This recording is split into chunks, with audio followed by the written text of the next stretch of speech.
Hi guys, it's Aegis here. So today I'm here with another decent demo file with the triple drive booster came out. So we do have two new onlines. Unfortunately, I'm not playing the Kata one.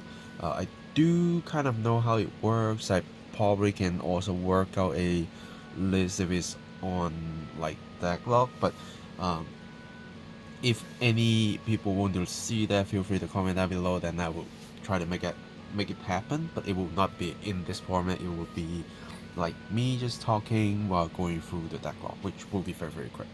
Um, but this time, what I'm covering is actually one of the new red line from Dragon Empire, which is Zedlance. So this deck is very impressive to me. So far I playtested it for like 2 days. Um, I playtested against like also Dragon Empire. I played against Brandgate. Um, so and I've also of course fight against the Luan part. So it's basically the Kata right line that is also new from the triple drive booster. But he impressed me so much because at first when I look at this card, it get the field skills. You can search out set orders because you need to use that, and then you can simply just counter blast one and gain one drive. And if you have targeted your regards with 3 of your specific set orders this turn, you can withstand it. -3 drive plus 10k power, so you can do 2 swings. But then it's definitely not going to gain any drive checks so far. Even if when you hit a Dragon Empire OT, it will still lose all the drive because the restand is already built in. So like the only chances that you are not hurting is when you don't have 3 of the set orders used, and then you gain 1 drive and then you hit into the OT, which basically is your only first right turn, and it will not happen ever again. So spoiler alert, we will not be using Dragon Empire OT at all, just because of this skill. So at first I was thinking, okay, gain drive, but you are not like very impressive, right? But after I playtested, it completely changes my mind for a few reasons. One is even if you can't gain drive, you get the 10k there, and then everything that you get from the triggers, you can basically stack on him so he can just do double the threats. Um, and think about that. A simple 13k swing with triple drive, your opponents can still do a 2-pass on you, and then you can still 2-pass them. And then you restand and you hit them again. Of course, you don't have to hit them immediately because you just restand and then you can choose what you want to attack. But that is already scary enough. It's just like applying pressure to your opponent for the first attack is like, if you're not going to PG me, I'm going to put all trigger effects onto my Vanguard. Right? It just become like a habit for me playing this deck now. When I swing, triple drive, and then my opponents just say 2-pass, and then trigger, Vanguard, trigger, Vanguard. I just do it. Unless it's just like a PG, then okay, I will just put it to the other side. Maybe. If they don't have enough hand, then just bait all the resources out. I will still put on the Vanguard, restand it, and just swing again.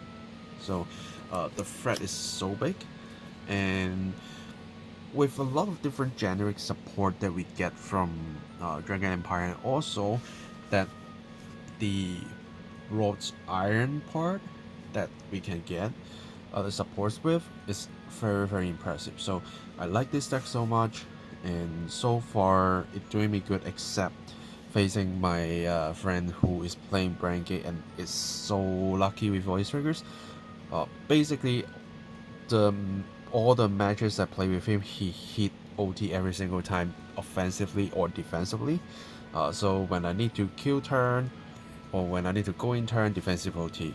When I just say no guard, he crit and then Brandgate OT me. So that can't be a reference, but so far I did record a match that is actually fighting against Eva, which I will be putting that up. It will be taking a little bit time because I need time to edit. Is not short because it's Eva. But yeah, so I will just cover so much, and you can just check out that video. even I lost, but I think it's a very good reference to you that it can do a lot of good things. So quickly go through the right line as well. The great one allows you to look 5 and then search for Wrought iron cards. So it's not only the orders, all these are Wrought iron, so you can actually get a attacker out for early rush. You can search for the order because you totally need 3, and then the grade 2 will just basically grab you an order, and then grade 3 will basically grab you another order, so you are kind of 2 guaranteed, and you just need to find the third pieces. So it could be this, or it could be a personal ride and then find it. So if you already have another one in hand that you are prepared to use it for personal ride, then this will grab you one, this will grab you one, personal ride will grab you one, then you already have 3. So for this you can actually look into unit cards if you can actually get the option. So the searches look 5, at first I was like okay, kind of mad, but of course you still have a chance that you don't see any of them, but the options that are giving to you is big, and I am utilizing the skill with the cards that I'm putting in the main deck. So first, 3 more person ride because it's great.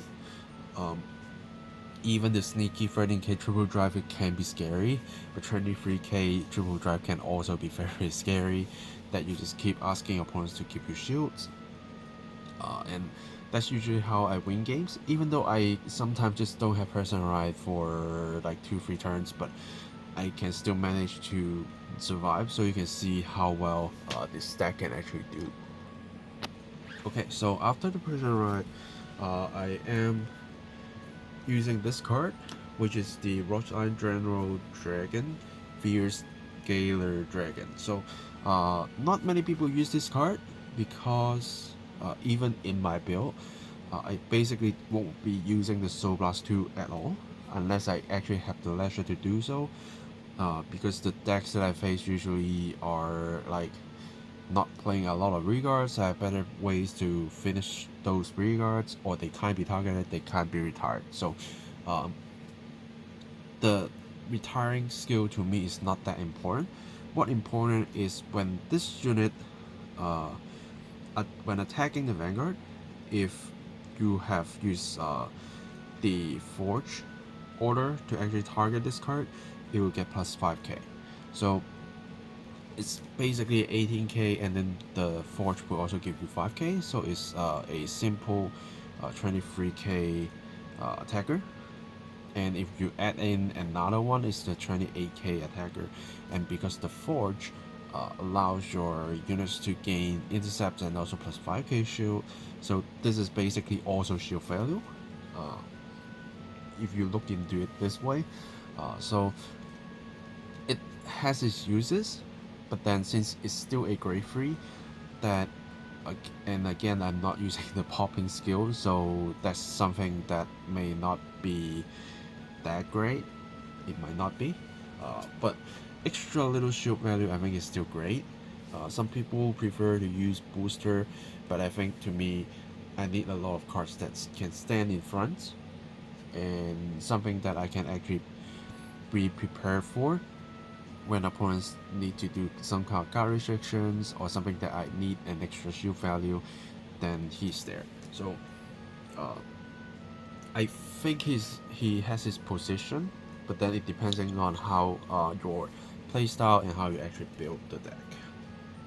Next, another key star to the deck is Wrought Iron Soldier Dragon, Lightning Surge Dragon. So many dragon names in here. So first, when this unit is chosen by the ability of the Smithy card, so it's basically the Forge card, in order zone, if you have a grade 3 or higher Vanguard with Zedlance in its card name, until end of your opponent's turn, this unit cannot be chosen by your opponent's card effects. So it's not only preventing from pop, it's completely shut down any selection effects. If anything that targets, not exactly targets, not choosing, it just say all, you will still be affected, but usually those effects are not that popular, so you still have some kind of protection, which is way better than crossover dress. As we need to wait like 7 sets in order to actually get some non-target support or luck protection. Now you just one set, you already have that. And then when this unit attacks, if this unit is chosen by the ability of a Smithy card in your orders on this turn, you can counterblast when you draw a card. So if you have spare counterblast, you can always increase your hand size just by attacking with this card after you target it with the Smithy card. But the most important value of this card is, to me, is not any of its skill.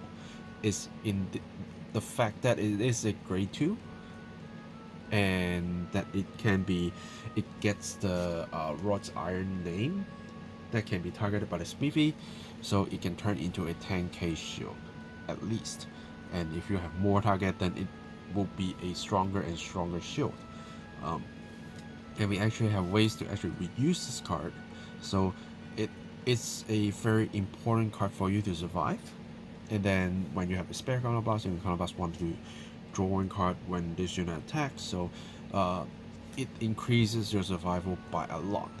Given that it's only a rare, it do a lot more than this card, which is very surprising. Okay, and then next I am running 4 of the Koga Flan. So this is basically the right line support, that as long as you use this digit to the drop zone when using your right line to ride, you can Soul Blast 1, put this card to the bottom of the deck and draw 1 card. That's basically how I use all my souls, except for saving some souls to search the Smithy card with my Vanguard with Zedlance. But most of the time I just Soul Blast, draw, increase my hand size, and then do some early guarding so I can manage how I want to take damage through turns. Because once we're getting into the gravy turns, the numbers will be very big and you might not be able to guard everything. So any kind of early draw power to me is very important, and especially when this card that you have during your turn in your personal ride, you can actually counterblast 1 and retire all of your opponents regarded in the same color as this unit. So a lot of cards, for example this, are saying you can choose them, then because your target's all, so you didn't choose anything, so you can still basically do a good board wipe and have a chance to kill 2 by just counterblasting 1. That is very, very impressive. So it got 2 value, but then because the decks that I play against are usually untouchable, so the counterblast 1 skill is not that often, but then the draw power really saved my life. Like in my early grade 2-3 turns, I can sometimes go to card hand size to like 7 to 9, so that explains how important he is basically. And then another draw power is the Brachial Force. A lot of people actually use like 4 of this card, where you probably just cut 2 of these to get the 4. It get the retire, it get a draw. So again, because through my playtesting, a lot of decks are basically untouchable, so it is a good draw value. But then at the same time, I also want to balance myself with units that I can search with the right line, and units that I can actually give shield value through my Smithy card. So I'm only running 2, but I really like to run 4 for more early pressure, so that you can always get enough units to do the swings. Then you cut this 2 into 2 of these, then you probably can do the work. Yeah, that's basically it. And then another key card is also a Wrought Iron card, which is a Knight Hadith. So you got 2 skills. When this unit is boost a unit chosen by the ability of the Smithy card in your order zone, this turn you may soul charge 1. So it's not a hard once per turn, so you can keep doing it as long as you boost. Because you do need Soul Blast for searching your Smithy card. You need a Soul Blast to pop stuff if you really need to. And you kind of need to cover from your Soul Blast if you use this every single turn, because every single time you use this card, you clear out 1 souls. If you did it 3 times, when you write your Vanguard, then you don't have any soul to search for the Smithy card. So,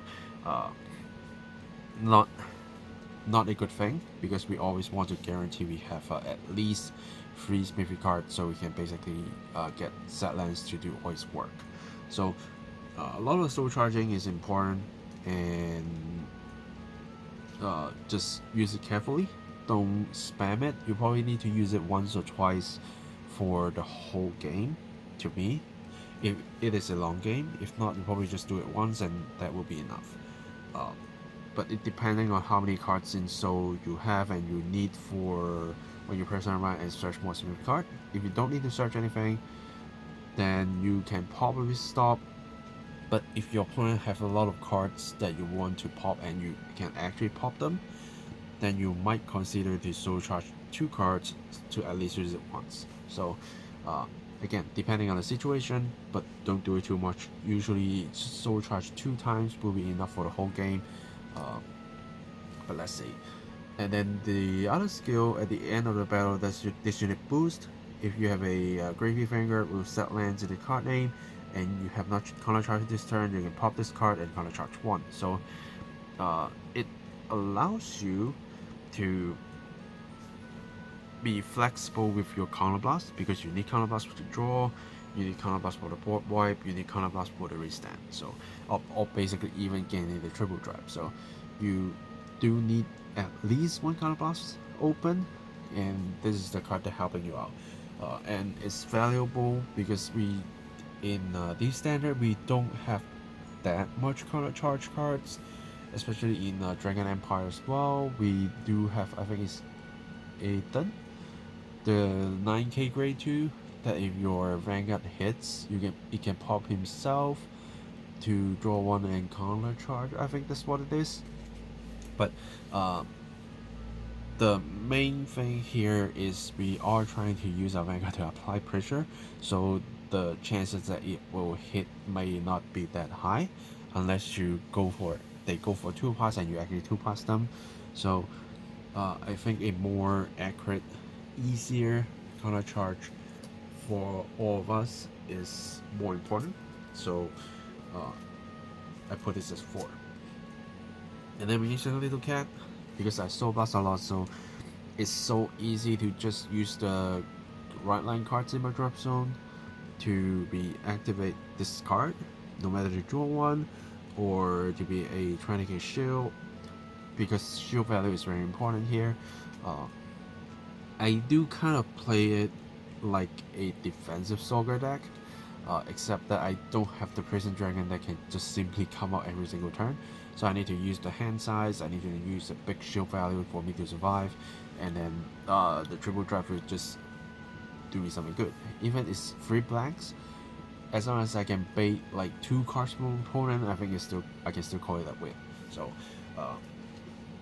I just put 1 there, but I do have chances to actually use it 2 times if I want to, which you will see it very, very soon. And then for PGs, if you want to use the Blitz Order because there's more triple driving units, then you can actually use those, but so far it's not affecting me so much, so I'm just using the normal PG just for like when I'm starting to run out of cards. I can at least just throw 1 out while I have 1 card or less, and then I can just call it a day with the PG without ditching another card, which can sometimes just bring me victory if I keep those cards. And then, since I've already talked about the Smithy card, so I'm going to talk about another key card in this deck, which is a defensing role. So this is a Blitz Order, and it's a very good card in this deck. So the Blitz Order skill is choose one of Guardians without Sentinel until end of that battle. It gets an auto that when this unit retires from the Guardian Circle, put this card into your hand and shield plus 10k. So what does that mean? 1, with the cat, because you always soul blast a lot, and as long as you enter your first person right turn, your whole run line should be able to go to the drop zone. So that means you can use it 2 times, and you use it 20k plus this, become a 30k shield, bounce back to hand, use it again as a 20k shield.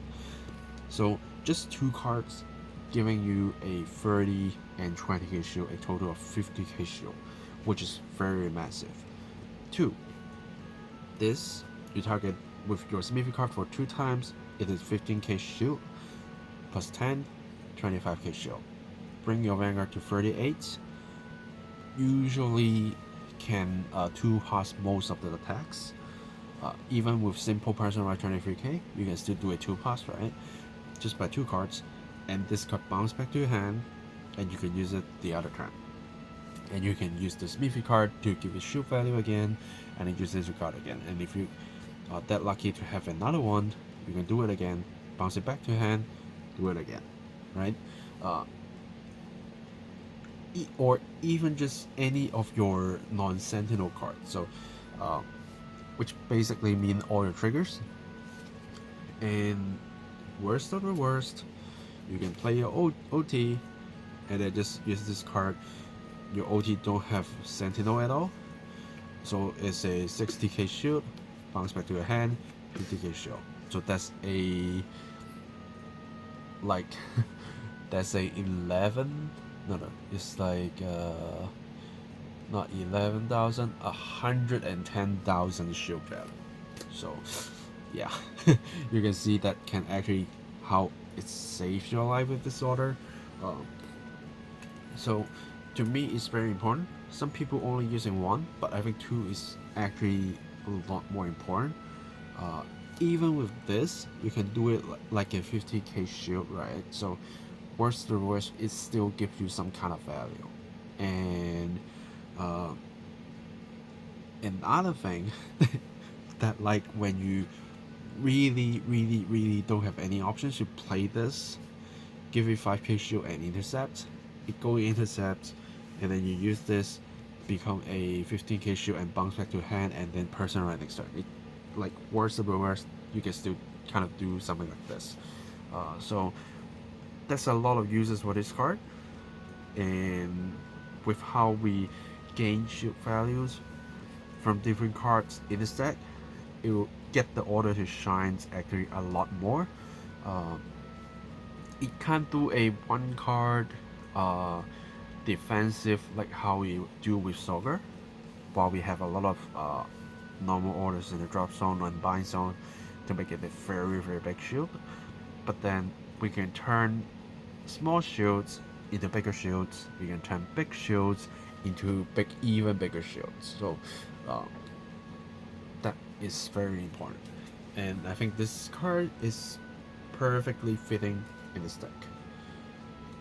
And lastly, we have of course our smithy card that I've explained it a lot, that you basically just rest this to choose a unit plus 5. If you selected a Wrought Iron card unit, then it get intercepts and plus 5k shield, so it increases your survival rate by a lot while trying to give you an extra boost to all of your units. And you can see that I'm basically only using this as my boost. This is my shield value, unless I really need the extra 1 draw, then I'll go for it. But yeah, other than that, this will always stay in my hand, so I need some kind of adjustment, and this is basically the adjustment I need to turn my units into better units. And then triggers. I showed you the water elemental OT already, because we can't use the Dragon Empire OT, so I mean this is the best one to use, because you can basically pick up any kind of shield value, and because it's only say just 1 card from a drop zone, so you can even like pick this and do big shields again if you need to. But these combos are really great, and also these. So something that allows you to recycle your resources for you to survive longer while being able to gain crit to a unit that you want. That is probably what optimal for now, unless we see other better OTs in the future. And then sewing crit, we need souls, so I'm running 4, and then 3 more crit, 4 draws, tanky draws, and then 4 heals. As I always say, if you want to use effect heals, feel free to go for it. The reason I'm using draws is to maintain my hand size offensively and defensively. I see a lot of people using front because you have triple drive, and if you go for front, the actual power that you can apply to all of your units will be a lot higher than using draw. That I can agree with. Then with front, it will kind of making you run out of resources so easily. So I am using draw instead. So far, I have played testing against a lot of different decks, and even when I'm the one using draw, I am not the one that is stacking out, because I have the luxury to have a lot of cards in my hand. That means I can have a lot of different options on when I should take damage.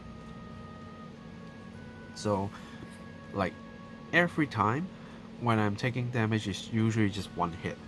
I won't suddenly take a double crit unless I go for a 2 pass, or unless when I got attacked and then I don't have any shield value. Usually only those cases, or OT that directly take the game. Else, I usually have enough resources to guard 4 attacks, and then I still have enough resources to swing back. And usually this can last for 2 to 3 turns, and that's because I have the draw. The draw, the triple drive, the extra shield value, and something that I can recycle increase the survival rates of this deck, increase my hand size, so I can do a lot of different calculations, what I want to keep, what I can discard for guarding, when is the good time to take damage. I can actually control it. And once you can do all these kind of controls for yourself, then it's just how well you manage your resources against how unwell your opponents managing their resources. So as long as you can start turning around, because you always get a triple drive and they always need to commit some kind of shield value to you, which shield value is very limited, but to you it's different. You have like so many shield values, and then at the same time you have cards that bring you back all the shield values. So when you basically have a lot more shield value than your opponent while you are asking them for their shield value. So when it takes more time, the resources balance will change. You will have a lot of stuff, your opponents will have like only a few things. Also, you have the luxury to do early rush. So you can early rush, you can play a long game, you can deck your opponent out if you do manage yourself carefully, and you can take all their resources.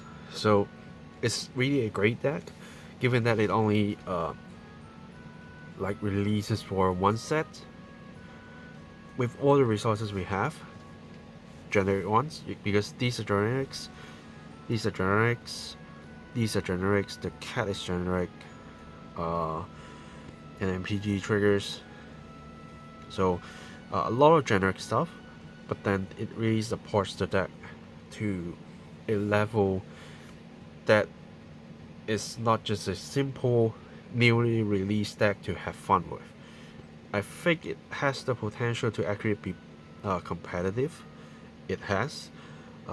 It probably needs some kind of more support, that if we can't actually do the restand on the first great return, the deck, I think it has the potential to actually go to tier 1. That's my thought. So I really strongly recommend you to actually try this deck out and feel it, because again, at first, before this deck release, I'm like, okay, we need 3 set orders. It's going to take ages to make it to happen. Even we have 2 secure, and then we need to find a person right to do it, right? And then okay, game +1 drive, it doesn't matter too much because your swing is so small. But then when I actually play the deck, swing small is okay. We have a lot of skill value. We manage how we survive, and it just bring me victory. Except when I'm facing very bad luck, that opponent just keep doing triggering every single turn, then of course everyone will lose. So putting those cases away, I think the deck is doing great. So give it a try. Let me know your thoughts, and hopefully you can also enjoy playing this deck too, and maybe even considering to take it to your tournament scenes. Maybe it can help you out, maybe. Because I don't know how different areas meta is. It can be very different, but I think this deck is actually giving Dragon Empire another hope. Even though we already have Shiranui to already give hope, but this deck isn't bad though. It isn't bad. It is doing okay. What it lacks is some kind of easier retiring power and how we get free CP cards on our first grade return, which so far is not possible. But hopefully later we can actually get some support or even promote support. Even though I don't like relying on promos to make a deck strong, but if it can make it stronger, then why not, right? Yeah. So I think that's it for this deck profile. If you have any questions, feel free to comment down below. Let me know. Also, let me know your thoughts using this deck, or maybe you have another build. Feel free to share as well. But so far, I think this build is quite solid. That maybe I'm just touching these 2 for something else, but so far I think it's quite solid. So again, give it a try. Let me know. Also subscribe for more different deck profiles, because I would be keep doing those deck fights, unboxings, all kind of stuff. And yeah, I will see you guys in the next video. Signing off.